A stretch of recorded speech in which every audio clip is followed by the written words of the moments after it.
ஆட்சியில் 1ஆம் எண்ணை நீக்கினால் மீதி இருப்பதுதான் இந்த ஆட்சியின் மதிப்பு என்று அதிமுக துணை பொதுச் செயலாளர் KP முனுசாமி கடுமையாக விமர்சித்துள்ளார். கிருஷ்ணகிரி மாவட்டம் சூளகிரியில் நடைபெற்ற புதிய நகைக்கடை திறப்பு விழாவில் கலந்து கொண்ட பின்பு செய்தியாளர்களை சந்தித்த அவர், விஜய் ஆட்சிக்கு வருவதற்கு முன்பு அளித்த வாக்குறுதிகளில் 10% கூட நிறைவேற்றப்படவில்லை என குற்றம் சாட்டினார். மேலும் கோவையில் மாணவன் கொலை மற்றும் தஞ்சையில் இளைஞர் தாக்கப்பட்ட சம்பவங்களை குறிப்பிட்டு தமிழகத்தில் சட்டம் ஒழுங்கு முழுமையாக சீர்குலைத்து பாதுகாப்பற்ற சூழல் நிலவுவதாக KP முனுசாமி தெரிவித்தார். அதே போல இன்று முதலமைச்சராக இருக்கின்ற மாண்புமிகு திரு ஜோசப் விஜய் அவர்கள் குடும்ப பெண்களுக்கு உரிமை தொகையாக 2500 ரூபாய் கொடுக்கிறோம் என்று வாக்குறுதி கொடுத்தார். இந்த 100 நாட்களில் அவர் நிறைவேற்றவில்லை. படித்து பட்டதாரி மாணவர்கள் வேலை இல்லாதவர்களுக்கு மாதம் 4000 ரூபாய் கொடுக்கப்படும் என்று வாக்குறுதி கொடுத்தார், நிறைவேற்றப்படவில்லை. டிப்ளமோ படித்த மாணவர்கள் 2500 ரூபாய் கொடுக்கிறோம் என்று சொன்னால் கொடுக்கப்படவில்லை. வந்தவுடனேயே ஒரு கையெழுத்திட்டார். மின் உபயோகிக்கின்றவர்களுக்கு இலவசமாக 200 யூனிட் மின்சாரம் வழங்கப்படும் என்று சொன்னால் அது ஒரு குளறுபடியாக இருந்து கொண்டிருக்கிறது. 500 யூனிட்டுக்கு மேல் சென்றால் புரட்சி தலைவி அம்மா அவர்கள் அறிவித்த 100 யூனிட்டுக்கு மட்டும்தான் தள்ளுபடி செய்கிறார்கள். இப்படி பல்வேறு வாக்குறுதிகளை கொடுத்தார், நிறைவேற்றவில்லை. பாப்பிரெட்டிப்பட்டியில் நகைக்கு ஆசைப்பட்டு மாமியாரை கழுத்து இறுக்கி கொலை செய்த மருமகன் கைது செய்யப்பட்டுள்ளார். தருமபுரி மாவட்டம் பாப்பிரெட்டிப்பட்டி அடுத்த வெங்கடசமுத்திரம் பகுதியைச் சேர்ந்த வளையல் வியாபாரி சசிகலா என்பவர் கடந்த 15ஆம் தேதி திடீரென மாயமானார். இதுகுறித்து அவரது கணவர் அசோகன் என்பவர் அளித்த புகாரின் பேரில் போலீசார் விசாரணை நடத்தியதில் சசிகலாவின் மூத்த மகள் கணவரான அஸ்லாம் என்பவர்தான் அவரை அழைத்து சென்றது தெரியவந்தது. தலைமறைவாக இருந்த அஸ்லாமை பிடித்து தீவிர விசாரணை நடத்திய போது சசிகலா வீட்டிலிருந்து 5 சவரன் தங்க நகைகளை திருடியது தெரியவந்துள்ளது. இந்த தகராறில் சசிகலாவை காரில் கடத்தி கயிற்றால் கழுத்தை இறுக்கி கொலை செய்து வாணியம்பாடி அருகே செயல்படாத கல்குவாரி குளத்தில் கல்லை கட்டி வீசியதை அவர் ஒப்புக்கொண்டார். இதனை அடுத்து அஸ்லாமை போலீசார் கைது செய்ததோடு உடலை எடுத்து செல்ல உதவிய ஆம்புலன்ஸ் ஓட்டுநர் உட்பட இருவரிடமும் தீவிர விசாரணை நடத்தி வருகின்றனர். கர்நாடக அரசை கண்டித்து வரும் செப்டம்பர் 4ஆம் தேதி இந்திய குடியரசுத் தலைவரை சந்திக்க மனு அளிக்க விவசாயிகள் சங்கம் முடிவு செய்துள்ளதாக அறிவிக்கப்பட்டுள்ளது. திருச்சியில் தேசிய தென்னிந்திய நதிகள் இணைப்பு விவசாயிகள் சங்கத்தின் டெல்டா மாவட்ட நிர்வாகிகள் ஆலோசனை கூட்டம் மாநில தலைவர் ஐயக்கண்ணு தலைமையில் நடைபெற்றது. இக்கூட்டத்தில் தமிழக விவசாயிகள் நலன் சார்ந்த முக்கிய தீர்மானங்கள் நிறைவேற்றப்பட்டன. இதைத் தொடர்ந்து செய்தியாளர்களை சந்தித்த ஐயக்கண்ணு சிறு குறு விவசாயிகளின் அனைத்து கடன்களையும் தள்ளுபடி செய்ய வேண்டும் என்று வலியுறுத்தியதோடு காவிரி நீரை கொடுக்காததற்காக கர்நாடக அரசு தமிழக விவசாயிகளுக்கு ரூபாய் 1 லட்சம் கோடி நஷ்டஈடு வழங்க வேண்டும் என்பதை வலியுறுத்தி வரும் செப்டம்பர் 4ஆம் தேதி இந்திய குடியரசுத் தலைவரை நேரில் சந்தித்து மனு அளிக்க தீர்மானிக்கப்பட்டுள்ளதாக கூறினார். ஜனாதிபதியிடம் மனு கொடுத்து கேட்க சென்றிருந்தோம். இல்லை என்றால் விவசாயி தற்கொலை செய்து கொள்ள வேற வழியே இல்லை. அதே போல தமிழகத்தில் உள்ள எல்லா விவசாய சங்க தலைவர்களையும் அழைத்து திருச்சியிலே நாளை மறுநாள் கூட்டம் போடலான் இருக்கோம். கூட்டம் போட்டு எங்களுக்கு நியாயம் கிடைக்கவில்லை என்றால் சென்னையிலே சென்று விவசாயிகள் கேட்போம், உரிமை கிடைக்கவில்லை என்றால் தற்கொலை செய்து கொள்ள ஒரு வழி. எங்களுடைய கோரிக்கை எல்லாம் உச்ச நீதிமன்ற உத்தரவை கடைபிடிக்காத கர்நாடகாவை தட்டி கேட்கின்ற உரிமை இன்றைக்கு ஜனாதிபதி தான் இருக்கு, அரசியலமைப்பு சட்டப்படி. அதனால ஜனாதிபதியை கேட்கறது தான் எங்களுடைய கடமை.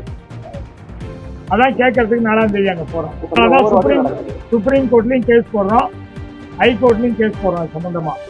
அப்படி எங்கேயாவது மறைச்சாங்கன்னா அதை விட்டு வர்றதே இல்லை. மாச கணக்காக இருந்தாலும் அங்கேயே பண்ணுறோம்.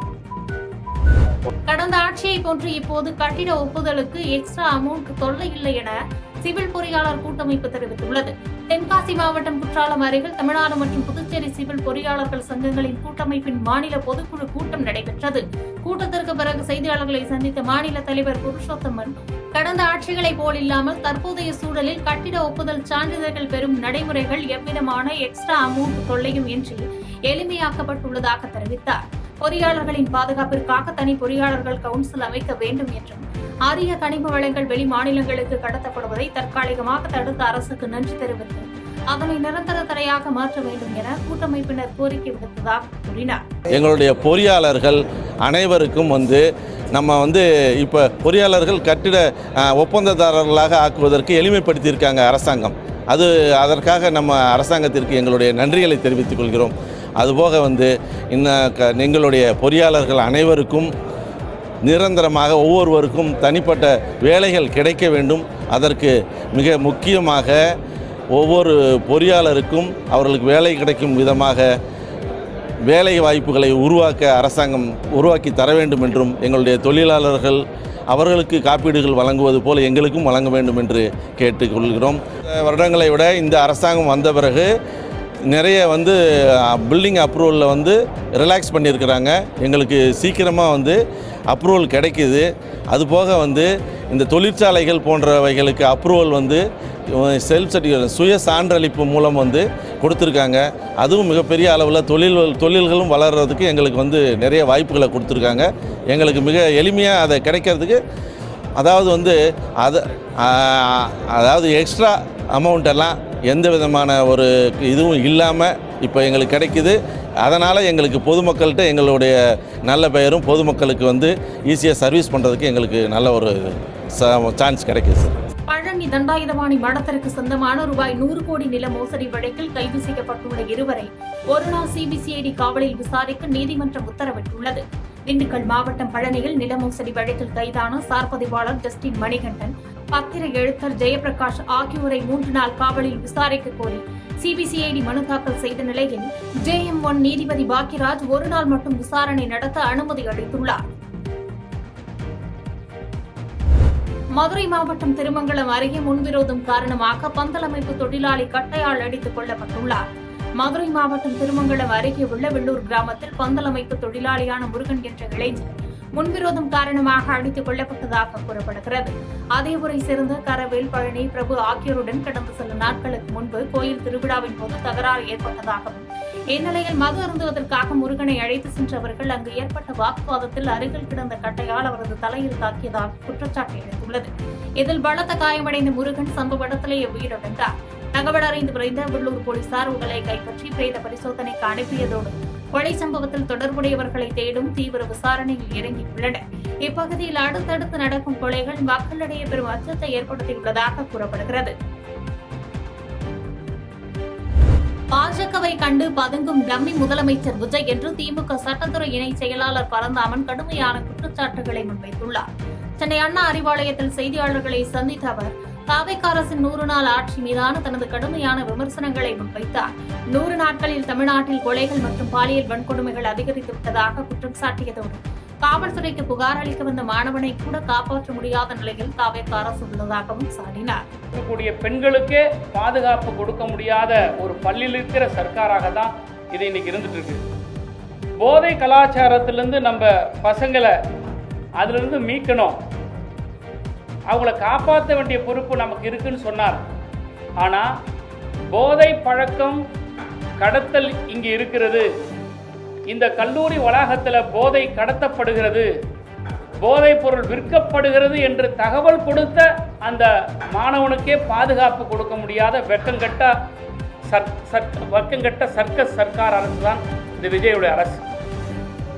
நீங்கள் சட்டத்தை பாதுகாக்கக்கூடிய ஒரு முதலமைச்சர், சட்ட ஒழுங்கை கையில் வைத்திருக்க கொண்டிருக்கக்கூடிய முதலமைச்சர், காவல்துறையை கையில் வச்சிருக்கிற முதலமைச்சர், ஜென்சி பிள்ளைகளெல்லாம் உங்களுக்கு ஆர்வமாக வாக்களித்த இந்த முதலமைச்சருக்கு இன்னைக்கு ஜென்சிக்கள் மட்டும் ஏறத்தாழ 10க்கு மேற்பட்ட இளைஞர்கள் இன்றைக்கு கொல்லப்பட்டிருக்கிறார்கள், படுகொலை செய்யப்பட்டிருக்கிறார்கள்.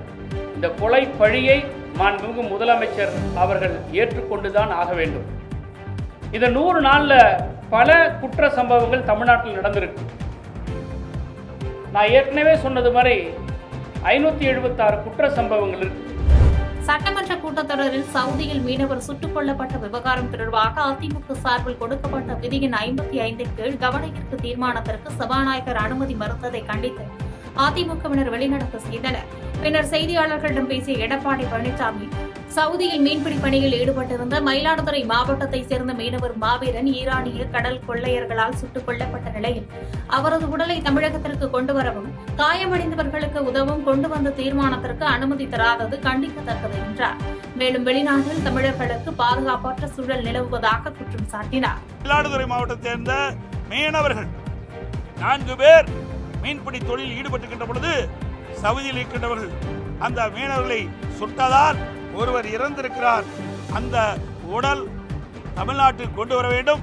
அதை அரசனுடைய கவனத்திற்கு கொண்டு வருவதற்கு மென்ஷன் பண்ணுவதற்கு கூட தமிழக வெற்றி கழகத்தினுடைய அரசாங்கம், சட்டப்பேரவைத் தலைவர் சட்டமன்றத்திலே மென்ஷன் பண்ணுவதற்கு கூட அனுமதி கொடுக்கல.